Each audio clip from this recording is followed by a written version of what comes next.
My name is Bob Dingman. I was an EM2 electrician's mate. Well, we were typically, our deployments to the gun line. Like I said, when we first got over there, we went to Subic Bay in the Philippines, which was the largest, one of the larger Navy bases over there.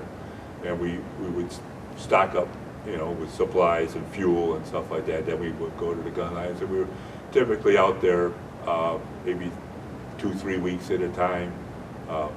Except the very first time we went out there, we kept getting extended. It was more, they wanted more support here or more support there. I think we were at the gun line like 56 days the first time went out to the gun line.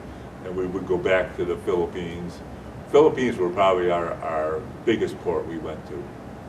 We would go back and forth, and like I said, we would go back for Liberty for the crew primarily, and to do any repairs that we couldn't do ourselves. The yards it would do it, but as I mentioned before, every day or two we would leave the gun line, go out for a couple hours, and get restocked from supply ships.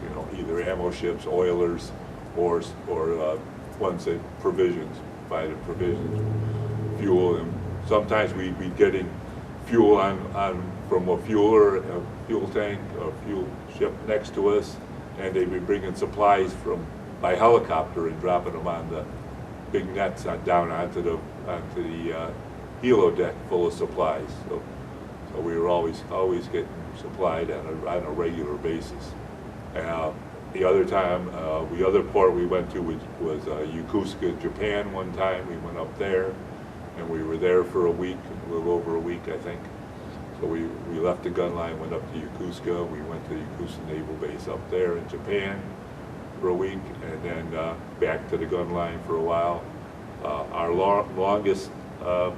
biggest thing probably as far as where we visited was Singapore.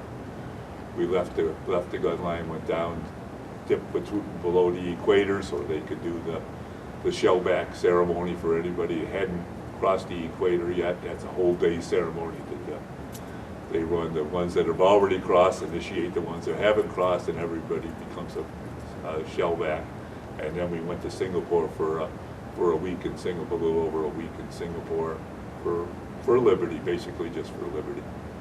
We had to anchor out at that point, so we had Liberty boats that took us in and out to the shore, and then back to the gun line again. So I had figured it out one time that we actually spent 127 days on the gun line at different times, and all those 127 days we were firing 24 hours a day whenever we needed to. So they have a lot of records actually in what they call the 1968 narrative, 1969 narrative is like a day-by-day thing of what the ship did, and at the end it had all the information on how many shells we fired in that month, that year, and how much fuel we took aboard, how much all this information.